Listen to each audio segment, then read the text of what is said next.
Hello बच्चों, कैसे हो आप सब। आज हम स्टार्ट करेंगे क्लास 12th बायोलॉजी में चैप्टर नंबर 3 ह्यूमन रिप्रोडक्शन का पार्ट 6। अगर अभी तक आपने प्रीवियस वीडियो नहीं देखा हो तो आप इस कार्ड पर क्लिक करके उसे विजिट कर सकते हैं, जिसमें अपन ने मेंस्ट्रुअल साइकिल के बारे में स्टडी की थी। आज के वीडियो में अपन चैप्टर को आगे बढ़ाते हैं और नेक्स्ट टॉपिक करते हैं, जो कि अपनी एनसीईआरटी बुक में हेडिंग है फर्टिलाइजेशन एंड इम्प्लांटेशन। तो अपन एक एक करके करते हैं। सबसे पहले अपन फर्टिलाइजेशन के बारे में स्टडी करते हैं। तो देखो, फर्टिलाइजेशन क्या होता है। जो फीमेल गैमेट होता है ओवम और मेल गैमेट होता है स्पर्म, उनके फ्यूजन से एक डिप्लॉइड सेल जाइगोट बनने के प्रोसेस को अपन क्या कहेंगे, फर्टिलाइजेशन। तो the process of fusion of male gamete, जो कि क्या है स्पर्म, एंड फीमेल गैमेट, जो कि क्या है ovum, and the result in formation of diploid zygote, जिसकी वजह से डिप्लॉइड 2n जाइगोट बनेगा। ये दोनों कैसे होते हैं, हैप्लॉइड, और जाइगोट जो बनेगा वो कैसा होगा, डिप्लॉइड। उसे इस प्रोसेस को अपन क्या कहेंगे, फर्टिलाइजेशन कहेंगे। एक फर्टिलाइजेशन के कुछ पॉइंट है।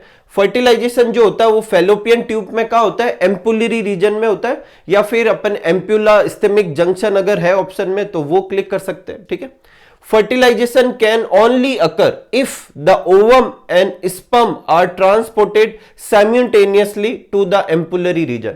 अगर एम्पुलरी रीजन के पास में एक ही समय में, जिस समय में ओवम आए उसी समय में अगर स्पर्म आ जाए, दोनों एक साथ आ रहे तो ही फर्टिलाइजेशन हो सकता है, नहीं तो फर्टिलाइजेशन नहीं हो सकता। एक चीज, जब ओवम यहां पर आएगा तो उस समय वो कौन सी स्टेट में होगा, सेकेंडरी oocyte में। उसके बाद जब स्पर्म उसके साथ फ्यूज होने लगेगा तो वो अपना सेकेंड मियोसिस कंप्लीट करके ओवम में कंप्लीट होगा। तो फर्टिलाइजेशन के होने के लिए जब स्पर्म आए तो ओवम होना चाहिए, या फिर जब ओवम आया हो उस समय स्पर्म आने वाले हो या आ गए हो तो फर्टिलाइजेशन होगा। दोनों एक साथ नहीं आएंगे तो फर्टिलाइजेशन नहीं होगा। और यही वजह, this is the reason why not all copulation lead to fertilization and pregnancy. यही वजह है कि हर बार कॉपुलेशन से प्रेगनेंसी नहीं होती, क्योंकि कॉपुलेशन के समय जब स्पर्म रिलीज किया जाए हो सकता है कि एम्पुलर रीजन में ओवम हो ही ना। ठीक है। अब अपन को मैकेनिज्म ऑफ फर्टिलाइजेशन समझना है। तो देखो, वैसे इसमें बहुत सारे स्टेप होते हैं, अपनी एनसीईआरटी में बहुत कम डिस्क्रिप्शन है, तो जो पॉइंट है उन्हीं को अपन अच्छे से समझने की कोशिश करते हैं। तो जो सबसे पहली चीज अपन को समझनी है कि वो स्पर्म सेकेंडरी oocyte की तरफ कैसे जाएगा। तो इस चीज में सबसे पहला इवेंट होता है कॉप्यूलेशन, कोइटस, या इसे सेक्सुअल इंटरकोर्स भी कह सकते हैं। और इसमें क्या होता है, पेनिस को वेजाइना के अंदर इंसर्ट किया जाता है। फिर इंसेमिनेशन होगा, जिससे पेनिस से क्या रिलीज होता है, सीमन रिलीज होता है, किसके अंदर, वेजाइना के अंदर। ठीक है। और जब एक बार वेजाइना में सीमन यहां पर रिलीज किया जाएगा तो वहां से स्पर्म होता हुआ आगे की तरफ बढ़ता हुआ कहां पर पहुंचेगा, फैलोपियन ट्यूब के एम्पुला रीजन में। और अगर वहां पर पहले से सेकेंडरी oocyte है तो दोनों में फ्यूजन हो सकता है। अब यहां से यहां तक कैसे जाएंगे, तो यहां पर सीमन आने के बाद यहां पर जो स्पर्म जो होते हैं वो कैसे स्ट्रक्चर होते हैं, मोटाइल स्ट्रक्चर होते हैं। The motile sperm swim rapidly and pass through the cervix and enter into uterus and finally reach the ampullary region of fallopian tube. अब देखो, इसके अलावा यहां पर बहुत सारे और भी स्टेप होते हैं, जैसे कि जब वेजाइना में रिलीज किए जाएंगे तो वेजाइना की जो एसिडिक पीएच होगी उसकी वजह से बहुत सारे स्पर्म क्या होते हैं, डीजनरेट हो जाते हैं, खराब हो जाते हैं।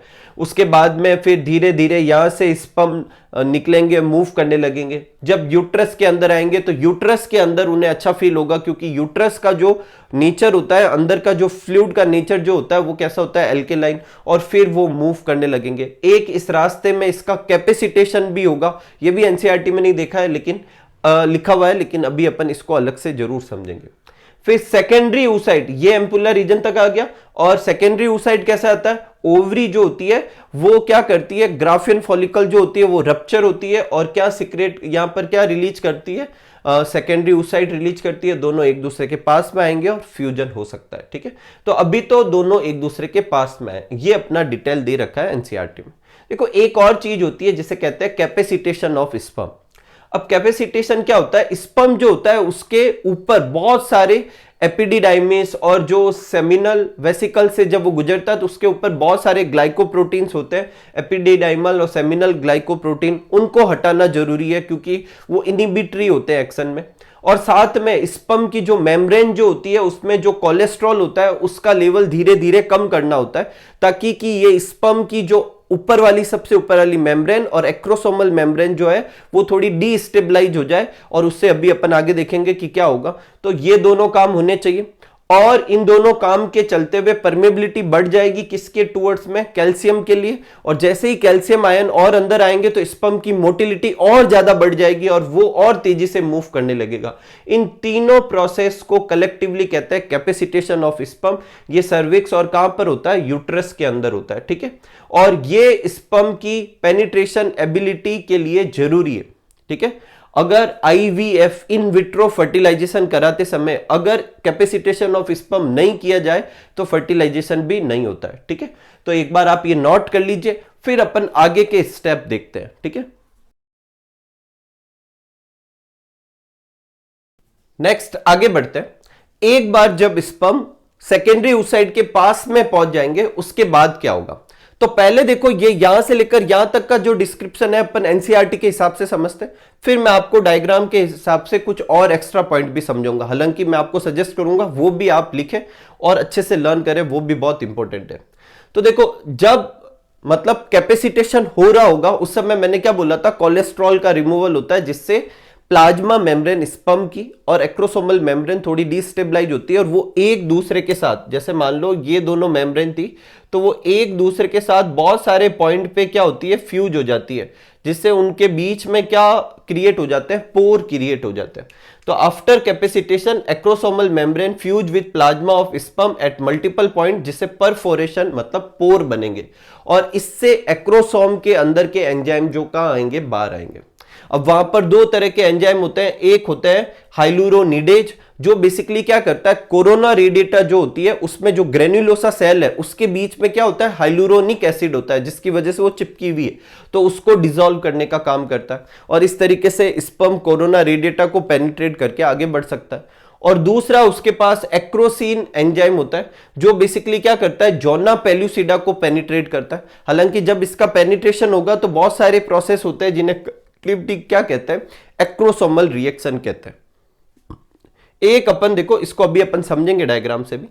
एक देखो आगे दे रखा है कि जब ये दोनों मतलब स्पर्म जो होता है सेकेंडरी oocyte के अंदर पेनिट्रेट करता है तो और एक से ज्यादा स्पर्म पेनिट्रेट ना कर पाए तो उसके लिए क्या होता है। तो एनसीईआरटी में लिखा हुआ है कि when sperm comes in contact with zona pellucida layer, कि जब स्पर्म जोना पेल्यूसिडा लेयर के टच में आता है it induce changes in the membrane. और कौन सी मेम्ब्रेन की बात कर रहा है, ये oocyte की प्लाज्मा मेम्ब्रेन की बात कर रहा है, that block the entry of additional sperm. एक तो वहां पर मेम्ब्रेन में चेंजेज होता है और एक जोना पेल्यूसिडा में खुद में भी कुछ चेंजेज आएंगे, स्ट्रक्चरल चेंजेज आएंगे, जिससे एडिशनल स्पर्म अंदर की तरफ क्या ना कर पाए, एंट्री ना कर पाए। इसका मतलब ये वाला प्रोसेस से क्या होगा, पॉलीस्पर्मी को रोका जाएगा, एक ओवम में एक से ज्यादा स्पर्म के एंटर को क्या किया जाता है, रोका जाता है, ठीक है।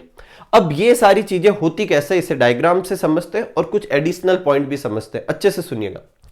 देखो ये अपना क्या है, सेकेंडरी oocyte है, और सेकेंडरी oocyte और उसके चारों तरफ की मेम्ब्रेन, और अभी स्टेज कौन सी बोल रहा हूं, सेकेंडरी oocyte है, ठीक है। ये सेकेंडरी oocyte का न्यूक्लियस, ये उसकी मेम्ब्रेन, और ये जो रेड कलर में दिख रहा है ये कौन सी है, जोना पेल्यूसिडा, और ये उसके ऊपर के रिसेप्टर जेड-पी का मतलब जोना पेल्यूसिडा, उसके ऊपर अलग अलग रिसेप्टर होते हैं, या जोना पेल्यूसिडा पे जो नंबर 3 रिसेप्टर होता है उसकी इंपोर्टेंस है, तो वो रिसेप्टर है इसके ऊपर।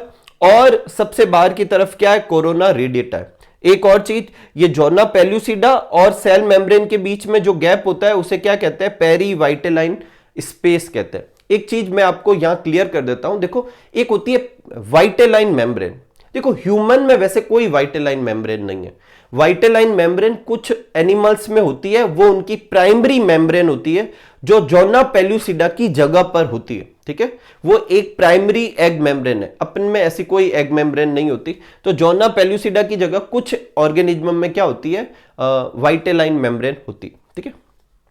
अब देखो ये स्पर्म जब इसके पास में आएगा तो पहले तो वो रिलीज करता है, क्या रिलीज करता है, हाइलुरोनिडेज, जिसकी वजह से कोरोना रेडिएटा जो है उसके बीच में जो हाइलुरोनिक एसिड है वो डिसॉल्व होने लगेगा, जिससे स्पर्म पेनिट्रेट करता है। और ये पेनिट्रेट करते करते जब जोना पेल्यूसिडा पर पहुंचता है, उसके जो रिसेप्टर है उससे बाइंड होगा, उसके पास में पहुंचेगा, तब जो भी चीजें होगी उन्हें अपन क्या कहते हैं, एक्रोसोमल रिएक्शन कहते हैं।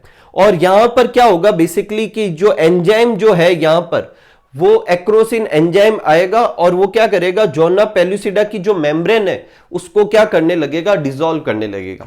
साथ में जैसे ही ये वाला प्रोसीजर होगा तो कुछ और भी चीजें होगी, इसके बाद में ये अंदर की तरफ मूव करेगा और इसी समय देखो सेल की जो मेम्ब्रेन है, देखो इस वाले डायग्राम में सेल की मेम्ब्रेन बाहर की तरफ से कैसी है, प्लस चार्ज की, और अंदर की तरफ से कैसी है, माइनस चार्ज की।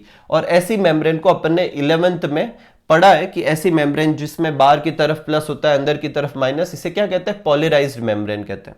और जैसे ही ये एंट्री होने लगती है तो कैल्शियम आयन अंदर की तरफ मूव करने लगते हैं और इसके मूव से अंदर की तरफ प्लस और बाहर की तरफ कैसा हो जाता है, माइनस। इसका मतलब मेम्ब्रेन कैसे होने लगती है, डीपोलराइज्ड होने लगती है। और इस डीपोलराइज्ड मेम्ब्रेन से और स्पर्म आने की एबिलिटी, पेनिट्रेट करने की एबिलिटी को रोका जा सकता है। इसे कहते हैं फास्ट ब्लॉक पॉलीस्पर्मी, मतलब स्पर्म के एंटर करने का, रोकने का ये जल्दी जल्दी तरीका है। अभी एक और तरीका होगा जिससे परमानेंट रोका जाएगा, ठीक है। तो ये फास्ट ब्लॉक पॉलीस्पर्मी है जिसमें डीपोलराइजेशन हो जाता है किसका, अंदर वाली मेम्ब्रेन का। एक और चीज मैं आपको यहां बताना भूल गया, सेल मेम्ब्रेन में अंदर की तरफ देखो ये जो ऑरेंज कलर के डॉट दिख रहे हैं ये बेसिकली क्या है, ये कॉर्टिकल ग्रेन्यूल्स है। क्या है, कॉर्टिकल ग्रेन्यूल्स। इनकी भी अभी इंपॉर्टेंस होगी। तो जैसे ही ये होगा, ये स्पर्म क्या करेगा, अंदर की तरफ स्पर्म की मेम्ब्रेन और सेल मेम्ब्रेन, जो उस साइड की सेल मेम्ब्रेन, वो एक दूसरे के साथ फ्यूज होगी।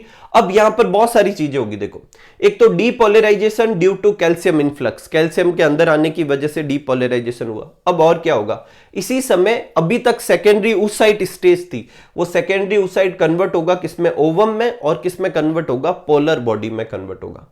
और ये ZP3 रिसेप्टर जो है वो देखो डी जनरेट हो जाएंगे, वो सारे के सारे डी जनरेट हो जाएंगे।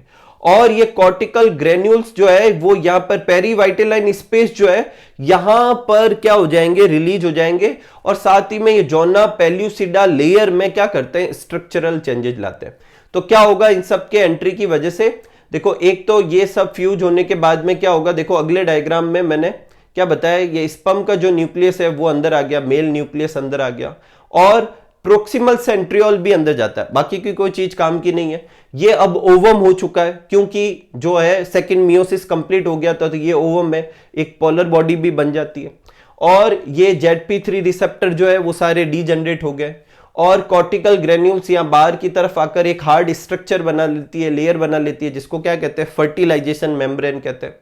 और इन सब चीजों से क्या होता है, स्लो ब्लॉक पॉलीस्पर्मी। और ये पॉलीस्पर्मी को रोकने का एक थोड़ा कंपैरेटिवली स्लो तरीका। इन दो तरीके से और स्पर्म अंदर की तरफ क्या नहीं कर पाते, पेनिट्रेट नहीं कर पाते। एक बार जब ये सब चीजें हो जाएगी तो मेल न्यूक्लियस कहां पहुंच चुका है, अंदर की तरफ, किसके अंदर पहुंच चुका है, अपने ओवम के अंदर पहुंच चुका है। अब मेल न्यूक्लियस और फीमेल न्यूक्लियस आपस में क्या करेंगे, फ्यूज करेंगे, और फ्यूजन की वजह से क्या बनेगा, एक डिप्लॉइड सेल बनेगी जिसे अपन क्या कहेंगे, जाइगोट। स्पर्म जो होता है हैप्लॉइड होता है, उसका न्यूक्लियस, उसमें 23 क्रोमोसोम होते हैं। ओवम भी हैप्लॉइड होता है, उसमें भी 23 क्रोमोसोम होते हैं। दोनों फ्यूज होंगे, जाइगोट बनाएंगे, जिसमें कितने होंगे, 46 क्रोमोसोम होंगे। एक चीज ध्यान से सुनना, स्पर्म दो तरीके के होते हैं, एक गाइनोस्पर्म जिसका कॉन्फ़िगरेशन होता है 22+X, और एक होता है एंड्रोस्पर्म जिसमें 22+Y। लेकिन फीमेल जो है एक ही तरह का गैमेट बनाती है 22+X। अगर मेल स्पर्म 22+X वाला हो और वो इसके साथ फ्यूज हो तो 44, 22 और 22 कितने हो जाएंगे, 44, X और X कितने हो जाएंगे, XX। तब तो जो चाइल्ड होगा वो क्या होगा, गर्ल चाइल्ड होगा, जो बेबी होगी वो क्या होगी, गर्ल। लेकिन अगर 22+Y वाला स्पर्म 22+X के साथ फ्यूज होता है तो 44+XY और क्या बनता है, बॉय बनता है।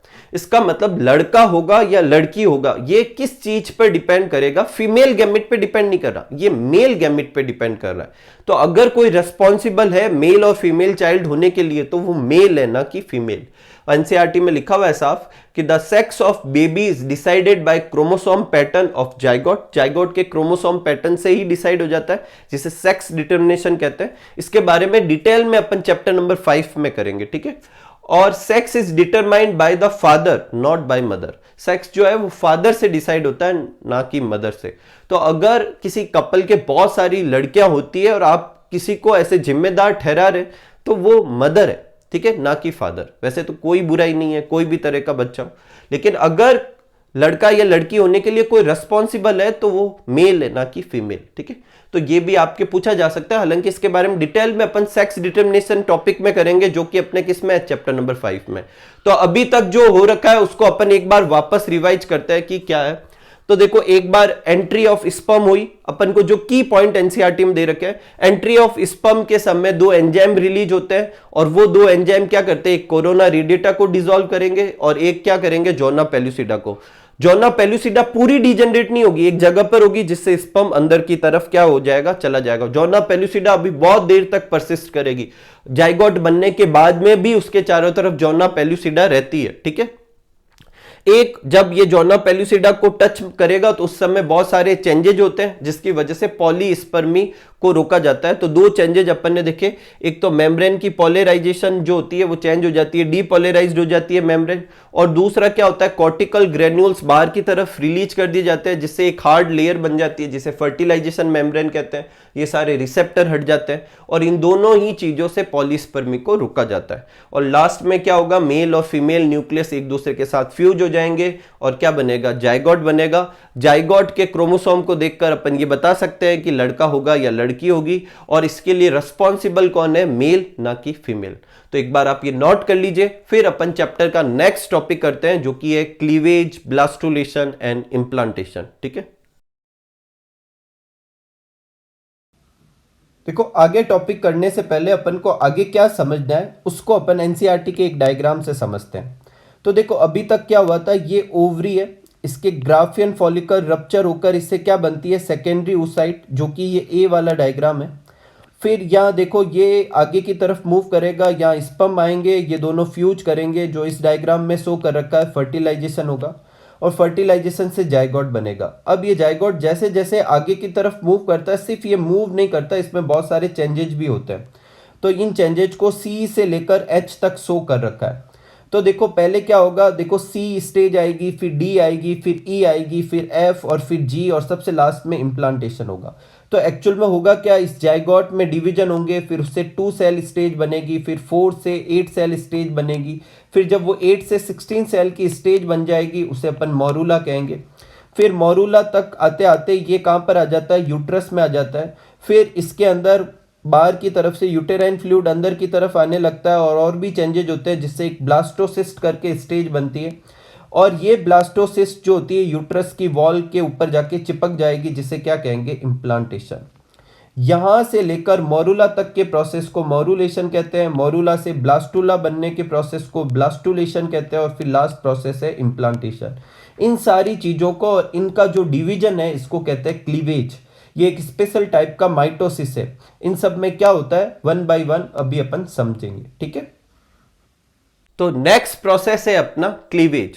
तो क्लीवेज बेसिकली क्या है, the process through which a single cell zygote undergoes repeated mitotic division, जिसमें बहुत सारे क्या होते हैं, बार बार माइटोटिक डिवीजन होते हैं, और इसकी वजह से एक मल्टी सेलुलर स्ट्रक्चर बन जाता है। हालांकि साइज में कोई ग्रोथ नहीं होती खास, और इस पूरे प्रोसेस को क्या कहते हैं, क्लीवेज कहते हैं। देखो, क्लीवेज एक तरीके का डिवीजन है, माइटोटिक डिवीजन, जिसमें माइटोसिस से थोड़ा सा अलग होता है, लेकिन है एक तरह का माइटोसिस। देखो, माइटोसिस का मेन पॉइंट क्या होता है, क्रोमोसोम के नंबर सेम रहना, वो तो क्लीवेज में भी रहेंगे।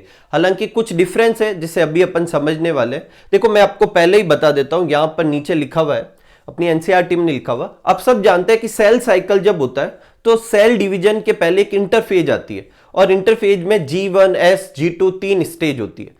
तो क्लीवेज वाले जो माइटोसिस होते हैं उनमें G1 और G2 एब्सेंट होते हैं, सिर्फ S फेज होती है। और यही वजह है कि क्या होंगे, क्रोमोसोम के नंबर तो सेम के सेम रहेंगे, लेकिन बार बार डिवीजन के साथ साथ साइटोप्लाज्म कम होता जाएगा। मतलब ये एक सेल का साइटोप्लाज्म है, 2 सेल बनने पर भी उनमें साइटोप्लाज्म उतना ही है टोटल, तो हाफ हाफ हो गया। और अगर 4 सेल बन जाएगी तो 1/4 चला जाएगा। ऐसा क्यों हो रहा है? क्योंकि G1 और G2 एब्सेंट है। इस तरह के माइटोसिस को क्लोज्ड माइटोसिस कहते हैं और ये क्लोज माइटोसिस क्लीवेज वाले माइटोसिस की खासियत है। और ऐसा तब तक होता रहेगा जब तक ये सेल छोटी होते होते इतनी छोटी ना हो जाती है कि जो जनरल सेल होती है उतनी ना हो जाए। ठीक है, तो क्लीवेज जो है एक तरह का रैपिड माइटोटिक डिवीजन है और माइटोसिस से इसमें क्या अलग है वो भी मैं आपको बता चुका हूं। ठीक है, अब देखो क्लीवेज के वजह से जो सेल बनेगी उन सेल को अपन कहेंगे ब्लास्टोमियर। देखो पहले ये एक सेल का जाइगोट है। ये बाहर की तरफ जो ब्लू कलर की लेयर है ये बेसिकली क्या है? जॉर्ना पेलुसिडा। ये अभी परसिस्ट करेगी और करनी भी जरूरी है, इसे अभी अपन समझते हैं। ठीक है, तो ये बाहर की तरफ जॉर्ना पेलुसिडा और अंदर की तरफ एक सेल का जाइगोट है। इसमें ये क्लीवेज वाला माइटोसिस हुआ, एक से कितनी सेल बन गई? 2 सेल। अब जब अगली सेल बनेगी, जो अगला डिवीजन होगा, पहला डिवीजन अगर ऐसे होता है तो अगला डिवीजन ऐसे होगा। देखो ये भी मैंने एक्स्ट्रा पॉइंट पे लिखा हुआ है, each division take place perpendicular to each other. हर बार जो डिवीजन होता है वो पहले के कंपेयर में क्या होता है? परपेंडिकुलर डायरेक्शन में होता है। ठीक है, फिर 2 से 4 सेल बनेगी, 4 से 8 सेल बनेगी और फिर कितना बनेगा? 16 सेल का एक स्टेज बनेगा जिसे अपन क्या कहेंगे? मोरूला। एक चीज गौर करने वाली बात है, मोरूला की साइज और जाइगोट की साइज हूबहू सेम ही होती है। इतनी सेल बनने के बाद में भी साइज में कोई चेंजेस नहीं होते। यही क्लीवेज की क्या होती है? खासियत भी होती है। तो देखो अपनी एनसीईआरटी में क्या डिस्क्रिप्शन है कि the cell produced by cleavage, उसे अपन कहते हैं blastomere. Cleavage start at the zygote. Cleavage कहां पर स्टार्ट होता है? जब जाइगोट किसकी तरफ मूव कर रहा होता है? देखो एम्पुला स्टेमस जंक्शन के आसपास क्या होता है? फर्टिलाइजेशन होता है। तो इसके बाद जाइगोट कहां पर, कौन से रीजन में मूव करेगा? स्टेमस रीजन से होता हुआ कहां की तरफ जाएगा? यूट्रस की तरफ जाएगा। तो zygote moves through the stems towards the uterus. जब जाइगोट स्टेमस से होता हुआ यूट्रस की तरफ आता है उस समय क्लीवेज वाले प्रोसेस चलते हैं। ठीक है, इसकी वजह से पहले सेल 2 में, फिर 4 में, फिर 8 में, फिर 16 सेल में कन्वर्ट होती है और हर सेल को क्या कहते हैं? Blastomere. The embryo with 8 to 16 blastomere is called morula. जब एम्ब्रियो 8 या 16 सेल का हो जाता है जिसमें 8 या 16 ब्लास्टोमियर्स होती है, ऐसी स्टेज को क्या कहते हैं? मोरूला। मोरूला के अंदर की हर एक सेल को ब्लास्टोमियर कहते हैं। मोरूला एक सॉलिड बॉल लाइक स्ट्रक्चर है जिसमें कोई कैविटी नहीं होती। इसके बाहर की तरफ जॉर्ना पेलुसिडा होती है और इस जॉर्ना पेलुसिडा का क्या फंक्शन है? ये अनवांटेड इंप्लांटेशन को रोकता है। ठीक है, ऐसा ये हर कहीं इंप्लांटेशन नहीं होने देता। इसकी वजह से क्या होगा कि जो एग जो है वो फेलोपियन ट्यूब में, जाइगोट सॉरी एग क्या, ये जो जाइगोट या मोरूला जो भी है ये फेलोपियन ट्यूब में कहीं इंप्लांट नहीं हो सकता। अब नॉर्मल केस में फेलोपियन ट्यूब में भी इंप्लांटेशन हो जाता है जिसे एक्टोपिक प्रेगनेंसी कहते हैं, लेकिन जनरल केस में ऐसा नहीं होता। और वो किसकी वजह से नहीं होता? जॉर्ना पेलुसिडा की वजह से नहीं होता। तो ये अपना था क्लीवेज। तो क्लीवेज में बहुत सारे डिवीजन हुए और 8 से 16 सेल की एक स्ट्रक्चर बना जिसे अपन ने क्या बोला? मोरूला बोला। इसके बाद मोरूला जो है वो ब्लास्टुला में कन्वर्ट हो जाता है या जिसे ब्लास्टोसिस्ट भी कहते हैं, इसमें कन्वर्ट होगा और इस प्रोसेस को क्या कहते हैं? ब्लास्टुलेशन।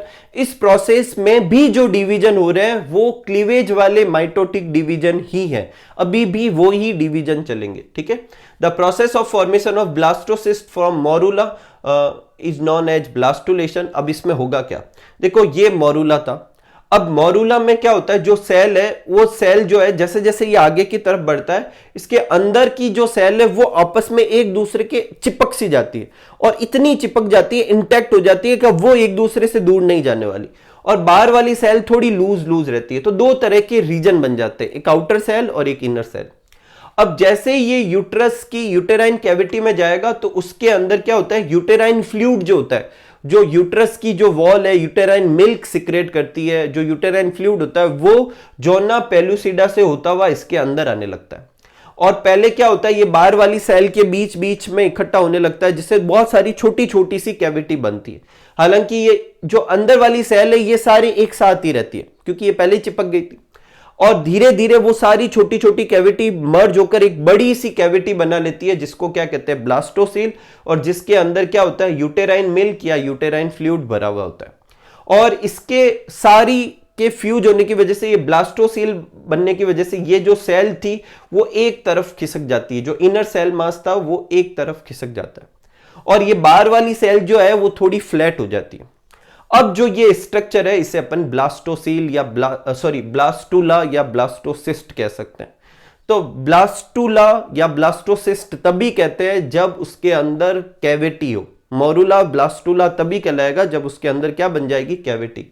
तो देखो क्या लिखा हुआ है, morula continue to divide and transform into blastocyst as it move further into uterus. जैसे जैसे वो यूट्रस के अंदर और आगे की तरफ बढ़ता है, मोरूला ब्लास्टोसिस्ट या ब्लास्टूला में कन्वर्ट होता है by developing a fluid filled cavity या ब्लास्टोसील।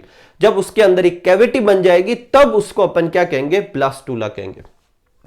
अब अगर एक ब्लास्टूला का स्ट्रक्चर देखें तो स्टार्टिंग में जब ब्लास्टूला बनता है तो उसके चारों तरफ जोना पेलुसिडा अभी भी होती है। अब जोना पेलुसिडा हटेगी जिसे जोना हैचिंग कहते हैं, इसे अभी अपन समझेंगे।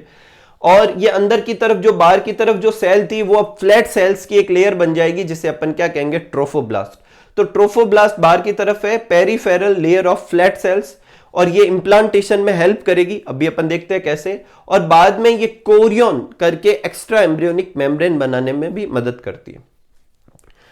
ये कैविटी कौन सी है, ब्लास्टोसील, जिसके अंदर यूटेराइन मिल्क है, ये अपन पहले ही देख चुके हैं। और ये अंदर की जो सेल है इन्हें क्या कहते हैं, इनर सेल मास कहते हैं।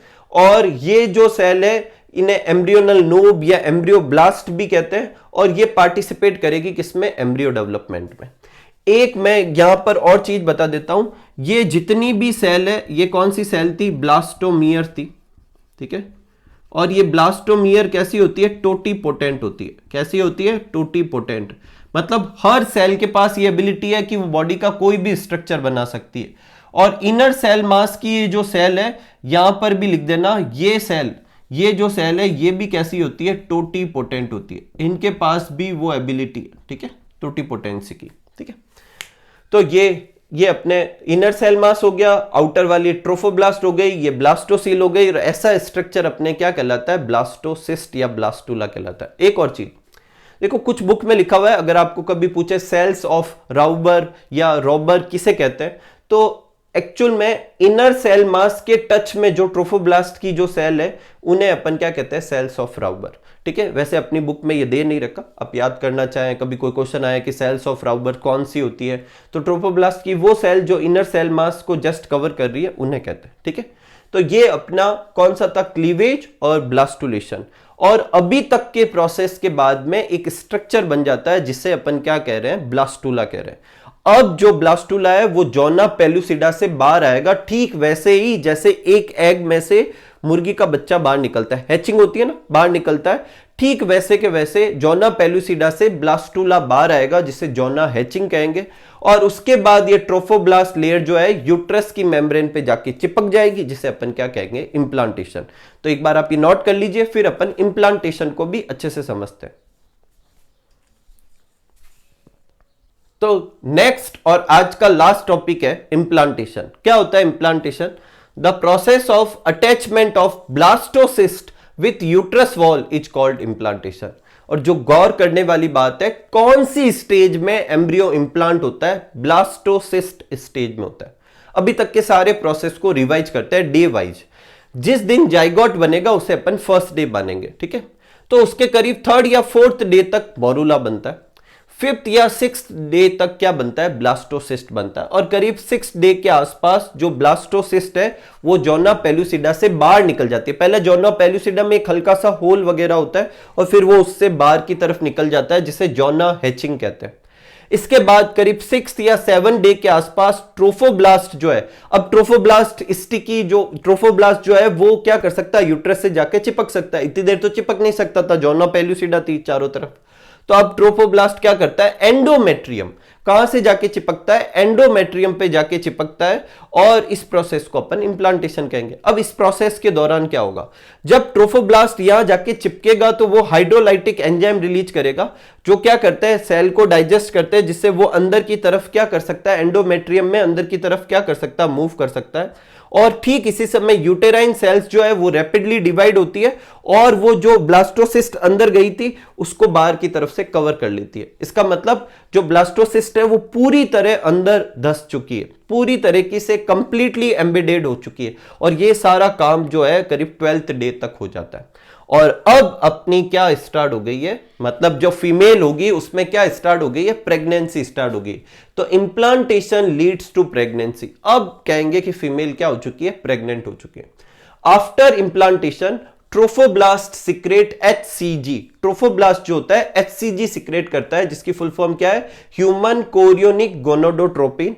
और बाद में ये सिक्रेशन कौन करेगा, प्लेसेंटा। और ये सिक्रेशन जरूरी है क्योंकि ये कॉर्पस लूटियम को बनाए रखेगी। अब क्यों जरूरी है कॉर्पस लूटियम, क्योंकि कॉर्पस लूटियम प्रोजेस्टेरोन सिक्रेट करता है जो एंडोमेट्रियम की वॉल की थिकनेस को बनाए रखेगा, जो इंप्लांटेशन और आगे एम्ब्रियोनिक डेवलपमेंट के लिए जरूरी है। और कॉर्पस लूटियम को बनाए रखने का काम वैसे तो स्टार्टिंग में होता है ल्यूटिनाइजिंग हार्मोन का, लेकिन अपन ने देखा था मेंस्ट्रुअल साइकिल के एंड के समय उसके लेवल धीरे धीरे कम हो जाता है। लेकिन अगर अब बनाकर रखना है अपन को तो फिर कोई और आना चाहिए जो कॉर्पस लूटियम को बना के रखे, तो वो कौन होता है, HCG। और इसी HCG की प्रेजेंस को डिटेक्ट करके अपन बता सकते हैं फीमेल प्रेग्नेंट है या नहीं है, क्योंकि ये हार्मोन सिर्फ प्रेगनेंसी के समय ही रिलीज होता है। तो ये आज का अपना टॉपिक था, फर्टिलाइजेशन, इंप्लांटेशन, जिसमें अपन ने क्लीवेज, ब्लास्टुलेशन, इन टॉपिक के बारे में भी अच्छे से स्टडी की। मिलते हैं अगले वीडियो में, तब तक आप सब लोग खूब सारा हार्डवर्क कीजिए, खूब खुश रहिए, खूब मस्त रहिए। Thank you for watching.